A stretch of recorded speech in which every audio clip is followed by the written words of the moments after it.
नमस्कार, मैं एस.वी. भारद्वाज आपका स्वागत करता हूं।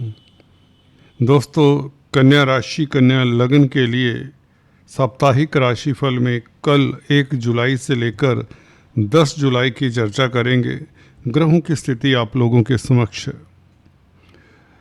10 जुलाई तक कोई खास बड़ा परिवर्तन तो नहीं, परंतु हाँ 10 जुलाई को देवगुरु बृहस्पति उदय जरूर हो जाएंगे, जो बहुत सुखद रहेगा क्योंकि आपके सुख भाव के मालिक हैं।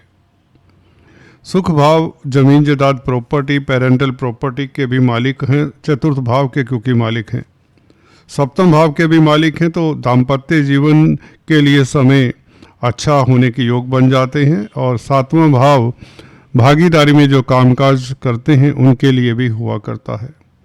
कुछ हद तक अदालती मसले भी हम 7th हाउस से देखते हैं। तो रोज़मर्रा की आमदन बढ़ने के योग बनते हैं गुरु के अकेले उदय होने से, जो कि 10 तारीख तक उदय हो जाएंगे, ये बात निश्चित है। कुछ पंचांग 8 जुलाई भी बताते हैं।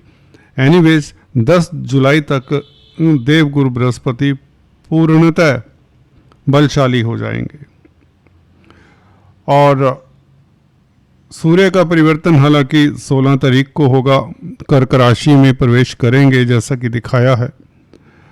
इसकी चर्चा हम नेक्स्ट वीडियो में करेंगे।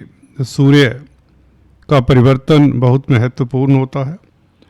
दोस्तों, चर्चा को आगे बढ़ाने से पहले अगर आप पहली बार आए हैं, आपको बताना चाहता हूं कि यह राशिफल चंद्रमा के गोचर के हिसाब से होता है, जिसमें नक्षत्रों ग्रहों इत्यादि का प्रभाव समाहित करके मैं आपके लिए राशिफल लाता हूं। अंत में शुभ रंग शुभ अंक जेम स्टोन्स और उपायों की बात भी करते हैं, जिसे देखना सुनना मत भूलें।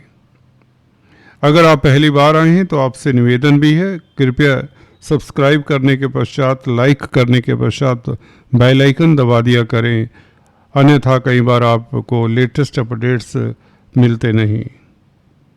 यही एक छोटा सा निवेदन है। तो चलिए, कल चंद्रमा आपकी राशि में 1 तारीख को आपकी राशि में 3:23 से प्रवेश कर जाएगा और 3 तारीख तक यहाँ पर रहेगा। तो ये तकरीबन 2.5 दिन, 2.25 दिन आपको किस तरह से लाभान्वित करता है, इसकी बात करते हैं। दोस्तों, चंद्रमा जब राशि में होता है तो आपके लिए लाभ की स्थितियाँ क्रिएट करता है, लाभ होता है क्योंकि 11वें भाव का मालिक है। और यहाँ पर सबसे बड़ी बात यह भी है कि चंद्रमा और बुध का राशि परिवर्तन होगा, क्योंकि बुध कर्क राशि में चंद्रमा की राशि में गोचर कर ही रहे हैं 11वें भाव में, जैसा कि आप देख रहे हैं। चंद्रमा और बुध का ये संबंध किस तरह से लाभान्वित करता है, ये भी बहुत महत्वपूर्ण चर्चा हो जाती है, क्योंकि 11वें भाव का मालिक बुध, लगन का मालिक बुध 11वें भाव के मालिक चंद्रमा के साथ संबंध बनाए तो ये बहुत उत्तम स्थिति हो जाती है।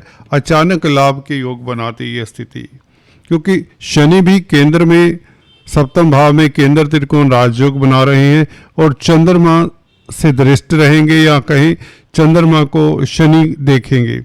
शनि आपके पंचम स्थान के मालिक हैं और चंद्रमा लाभ स्थान के मालिक हैं। तो पंचमेश लाभेश का संबंध होता है, तो बड़ा लाभ अचानक से हुआ करता है। लॉटरी इत्यादि के योग भी बना करते हैं। जिन जातकों की कुंडली में पंचमेश और लाभेश इकट्ठे हुआ करते हैं, या लाभेश पंचम स्थान को देखा करता है, या लाभेश अच्छी स्थिति में हो, पंचमेश के साथ कोई संबंध बनाए, तो शेयर स्टॉक मार्केट से, लॉटरी इत्यादि से अचानक से लाभ के योग बनते हैं। तो बुध और चंद्रमा का तो राशि परिवर्तन होगा ही, कल दोपहर बाद से शनि से भी दृष्ट रहेगा। और ये चंद्रमा, सबसे बड़ी बात यह भी है कि गज केसरी राजयोग का प्रभाव भी आपको देगा। जी हाँ दोस्तों, गुरु से चंद्रमा कल दोपहर बाद 3:23 से केंद्र में होगा। गुरु आपके कर्म भाव में है, तो ये बहुत उत्तम स्थिति हो जाती है। 3 तरह से अकेला चंद्रमा ये आपको इंगित करता है, बताता है कि आपके लिए प्रतिष्ठा के योग बनते हैं, आप आपकी समाज में रेपुटेशन बढ़ती है, आपका नेम फेम बढ़ता है और कहीं ना कहीं भौतिक सुख मिलते हैं। जमीन जायदाद प्रॉपर्टी का कामकाज करने वालों को खास लाभ होगा और कोई ना कोई अधूरा कार्य आपका संपन्न होगा। नौकरी को लेकर, रोजगार को लेकर कोई बड़ा लाभ होगा ही होगा, कोई शुभ समाचार मिलेगा, क्योंकि चंद्रमा का बुध के साथ संबंध हो तो मैंने अक्सर पाया है आपको कम्युनिकेशन से, व्हाट्सएप से, ईमेल से या किसी तरह का फ़ोन कॉल आ जाए, आपको कुछ ना कुछ बेहतर समाचार मित्रों की ओर से भी मिल सकता है, क्योंकि बुध लग्नेश होकर, राशिपति होकर लाभ स्थान में गोचर कर रहे हैं, जो मित्रों का भाव भी माना जाता है। भाई बंधुओं का साथ रहेगा, आप पिकनिक के मूड में रहेंगे, स्वस्थ रहेंगे, तंदुरुस्त रहेंगे, आपका स्वास्थ्य इन दिनों उत्तम रहेगा। तो कुल मिलाकर गज केसरी राजयोग का प्रभाव आपको प्रतिष्ठा देता है और सप्तम भाव का भी मालिक है गुरु, चंद्रमा से केंद्र में, तो यह व्यापार के लिए भी अच्छा है। हालांकि बुध का संबंध चंद्रमा के साथ हो रहा है, लाभेश के साथ बुध का संबंध हो रहा है, चंद्रमा लाभेश है, तो व्यापार से लाभ होता है, कंप्यूटर आईटी लाइन के क्षेत्र से लाभ होता है, कम्युनिकेशन से लाभ होता है, संचार व्यवस्थाओं से फायदा होता है, कमीशन के कामकाज से, ब्रोकरेज के कामकाज से आपको ज़्यादा लाभ हो जाता है। पेट्स में डील करते हैं, प्रिंटिंग स्टेशनरी का कामकाज करते हैं, इवन आप छोटे सप्लायर हैं, ट्रेडर हैं, दुकानदार हैं, कोई भी ट्रेडिंग करते हैं, भले स्पेकुलेशन का कामकाज करते हैं, स्पेकुलेशन में तो जैसा कि बताया लाभ होगा ही होगा। 2 और 3 तारीख आपके लिए ज़्यादा खास हो सकती है, हालांकि 1 तारीख से ही स्थितियाँ बेहतर हो जाती हैं। पंचमेश शनि का संबंध चंद्रमा के साथ, ये अद्भुत योग है। संतान की ओर से भी कोई सुखद समाचार मिल सकता है, खासकर कन्या संतान को लेकर कोई आपको अच्छा समाचार मिल सकता है। घर में मांगलिक कार्य जैसे योग बनते हैं, बहुत लाभकारी ये दिन है। और 4, 5, 6 तारीख को चंद्रमा तुला राशि में, धन भाव का चंद्रमा, कुटुंब भाव का चंद्रमा, और चंद्रमा लाभ स्थान का मालिक धन भाव में हो तो आपके एसेट्स बढ़ते हैं, ये अपने आप में लक्ष्मी योग होता है। ये चंद्रमा गुरु से भी दृष्ट रहेगा, गुरु की पंचम दृष्टि इस चंद्रमा के ऊपर डेफिनेटली इस चंद्रमा को और भी बल मिल जाता है, तो आपका मानसिक बल उच्च कोटि का होगा। कोई भी चैलेंज आप बड़े हंसते खेलते उठा लेंगे, या यूँ कहीं आप शत्रुहंता रहेंगे, अजात शत्रु रहेंगे। लक्ष्मी योग के साथ, धन प्राप्ति के साथ, या एसेट्स कहीं बढ़ते हैं, आपका स्वाभिमान, आपका प्राउड इंटैक्ट रहता है। जी हाँ दोस्तों, आपके एरिया में कोई भी छेद नहीं कर सकता, कहीं तो शत्रुहंता रहेंगे। इस दिन भी 4, 5, 6 तारीख बहुत उत्तम है। 6 तारीख 4 बजे तक यहाँ पर रहेगा चंद्रमा तुला राशि में, तो ये 2.5 दिन धन की प्राप्ति के लिए, बैंक बैलेंस बढ़ाने के लिए, चल अचल प्रॉपर्टी बढ़ाने के लिए बहुत उत्तम है और बढ़ेगी भी। गुरु की दृष्टि हो, गुरु चतुर्थ भाव का मालिक है, अगेन फिर से प्रॉपर्टी से लाभ हो, मदर से लाभ हो, मातृ सुख मिले, पेरेंटल प्रॉपर्टी का सुख मिले, पेरेंट्स की मदद मिलती है आपको। 11वें भाव का मालिक धन भाव में होता है, तो हमने अक्सर पाया इनकम के साधन बढ़ते हैं, आय के स्तोत्र बढ़ते हैं, मित्रों का साथ आपको मिलता है और कहीं ना कहीं आपकी ख्याति बढ़ती चली जाती है। कन्या राशि के लिए ये सप्ताह अतुलनीय है, बेहतरीन। ये 10 दिन आपके लिए रहेंगे ही रहेंगे। आपका ऑरा, आपका मैग्नेटिज्म देखने वाला होगा, कॉन्फिडेंस में वृद्धि होगी, लोग आपकी पर्सनैलिटी की ओर आकर्षक होंगे, आपसे कुछ सीखेंगे, आपके हाव भाव, आपकी चाल चलन देखने वाली होगी। दोस्तों, कुल मिलाकर ये चंद्रमा आपकी प्रतिष्ठा बढ़ाता है, गुरु से दृष्ट है। 11वें भाव का मालिक सप्तमेश से दृष्ट हो तो स्पाउस की तरक्की के भी योग बनते हैं, स्पाउस के साथ रिलेशंस आपके अच्छे होते हैं, पार्टनरशिप में बिजनेस करते हैं तो कुछ ना कुछ अच्छा आपको हासिल हो सकता है। अदालती मसलों में जीत के योग बनते। अगर आपका कोई कोर्ट कचहरी में मसला है तो सुखद समाचार 1 तारीख से ही आना शुरू हो जाता है। तो ये चंद्रमा आपके लिए बहुत लाभकारी है और कहीं ना कहीं आपकी चल अचल प्रॉपर्टी, आपके एसेट्स इत्यादि बढ़ाता है। 6 तारीख 4 बजे से वृश्चिक राशि में चंद्रमा, 7-8 तारीख यहाँ पर रहेगा तृतीय भाव में। 3rd हाउस में चंद्रमा हो तो मैं अक्सर बताता रहा हूँ ये बली होता है। हालांकि आप कहेंगे नीच राशि का है। जी हाँ दोस्तों, यहाँ पर नीच होने का इससे कोई ज़्यादा दोष नहीं लगता।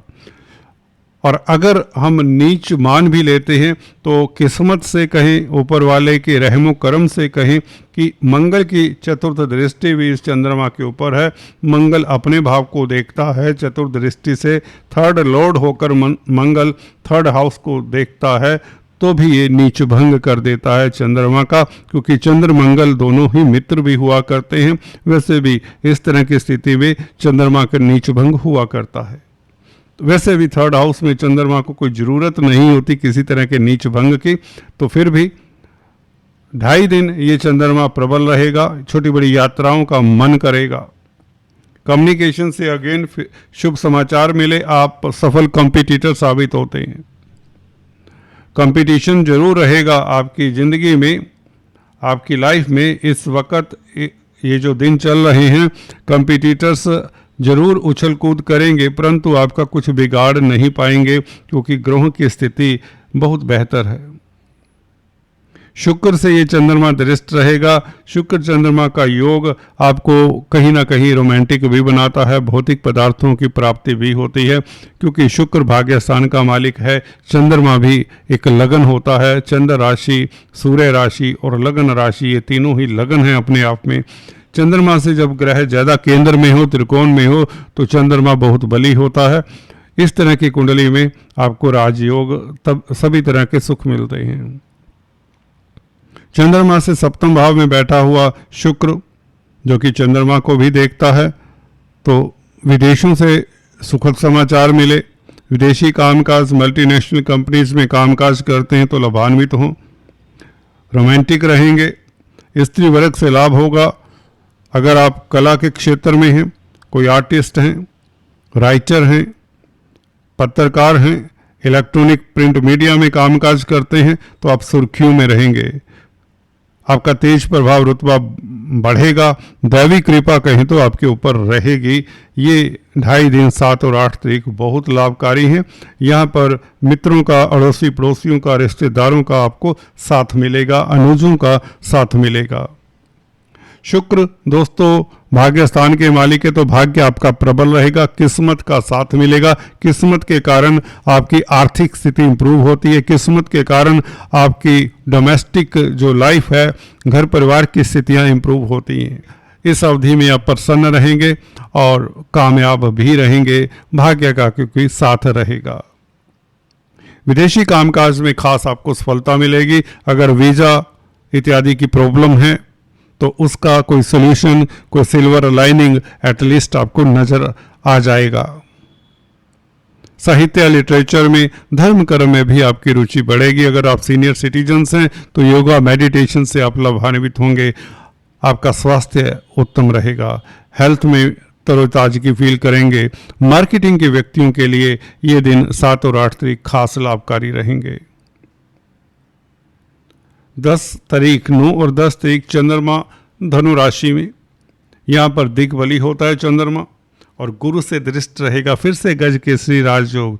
दोस्तों 9 और 10 तारीख ये आपकी प्रतिष्ठा बढ़ाएगा। समाज में आप तरक्की करने वाले होंगे। उच्च पद मिलने के योग बनते हैं। आप अच्छे सलाहकार साबित होंगे। फाइनेंस की स्थिति, आर्थिक स्थिति बेहतर होगी। भागीदारी में कामकाज अच्छा चलेगा। आपको उच्च पद मिलेगा, ये चांसेस बेहतर हैं। कार्यस्थल पर आ रहे अवरोध दूर होंगे। चंद्रमा जब सुख भाव में होता है तो आपको मानसिक संतोष मिलता है, जिससे तंदुरुस्त रहते हैं, स्वास्थ्य उत्तम रहता है। गुरु चंद्र का ये प्रभाव डेफिनेटली आपके कैरियर के लिए बहुत अच्छा है। कोई इंटरव्यू देना चाहते हैं तो 9 और 10 तारीख यादगार रहेगा। आप इंटरव्यू में बहुत अच्छा परफॉर्म करेंगे। आपकी परफॉर्मेंस इंटरव्यू में बहुत अच्छी होगी, तो इंटरव्यू के लिए 9 या 10 तारीख निर्धारित करें। अगर जो परिवर्तन करना चाहते तो 10 तारीख वैसे ही चंद्रमा उदय हो जाएगा, तो आपके लिए बहुत अच्छा रहेगा। आपके निर्णय अच्छे रहेंगे, आपके डिसीजन उत्तम रहेंगे, आप खुश रहेंगे, बली रहेंगे, मातृ सुख मिलेगा। और अगर आप पब्लिक डीलिंग करते हैं तो भी आपकी प्रतिष्ठा बढ़ेगी, धन लाभ होगा। चंद्रमा लाभ स्थान का मालिक होकर 4th हाउस में बैठे तो 4th हाउस से लाभ होता है। 4th हाउस से लाभ का मतलब जमीन जायदाद प्रॉपर्टी से लाभ, वाहन सुख की प्राप्ति हो, नौकर चाकरों का सुख मिले, समाज में प्रतिष्ठा बढ़े, आपका स्टेटस बढ़े। अगर कोई सेमिनार, कोई गैदरिंग अटेंड करते हैं तो उसमें भी आपका मान सम्मान बढ़े। कुल मिलाकर आपके लिए चारों तरफ से खुशहाली, तरक्की, प्रगति होगी। अगर आप शिक्षा के जगत में हैं, फाइनेंस के क्षेत्र में हैं, बैंकिंग प्रणाली में हैं, तो आपकी अर्थव्यवस्था भी इम्प्रूव होती है। इंक्रीमेंट, प्रमोशन के योग बनते हैं इस सप्ताह। पूरा सप्ताह बेसिकली आपके लिए बेहतर है। समाज में प्रतिष्ठा के साथ साथ धन लाभ, किस्मत के कारण कोई बड़ा कार्य घर परिवार में संपन्न होने के योग भी बनते हैं, या यूं कहें मांगलिक कार्य के योग बनते हैं। इस तरह की स्थिति कम ही होती है। ये चंद्रमा बहुत बली है, हालांकि शनि से भी दृष्ट है, तो शेयर स्टॉक मार्केट से भी लाभ के योग बनाता है 9-10 तारीख। स्पेकुलेशन से लाभ होता है, लॉटरी इत्यादि के योग भी बनते हैं 9 और 10 तारीख। चलते चलते लकी कलर, जेम स्टोन्स और उपायों की बात करें दोस्तों, आपके लिए लकी कलर इस अवधि में रहेगा ग्रीन। और जेम स्टोन्स की बात करें दोस्तों, अक्सर हम जेम स्टोन्स की बात करते आए हैं। आपके लिए पन्ना बनता है एमराल्ड, जिसे जरूर धारण करना चाहिए। अगर आपके कैरियर में अवरोध आते हैं तो इसे जरूर धारण करें। और अगर आपकी स्पीच में किसी तरह की दिक्कत है, कॉन्फिडेंस में प्रॉब्लम है, नर्वस टेंशन है, नाड़ियों से रिलेटेड कोई दिक्कत है, दांतों और आंतों से रिलेटेड कोई दिक्कत है, प्रॉब्लम है, तो भी बुध धारण कर सकते हैं। बुध का ये पन्ना धारण कर सकते हैं। इसके अलावा आपके लिए बनता है ओपेल, जो शुक्र का स्टोन है। आप डायमंड भी धारण कर सकते हैं अगर आप अफोर्ड कर सकते हैं। भाग्य में कोई दिक्कत है, किस्मत साथ नहीं देती, लव लाइफ अच्छा नहीं है, या पारिवारिक सुख नहीं है ज़िंदगी में, तो डायमंड आपको ट्राई करना चाहिए। अगर आप ये धारण नहीं कर सकते कोई स्टोन, खासकर शुक्र के स्टोन, तो आटा, चावल, चीनी, मिश्री, सेंट इत्यादि का मंदिर में शुक्रवार के दिन दान करें। कनक धारा स्तोत्र का जाप करें। कुल मिलाकर आज इतना ही। फिर से मिलेंगे, तब तक के लिए stay tuned. Thanks for watching this video. God bless you.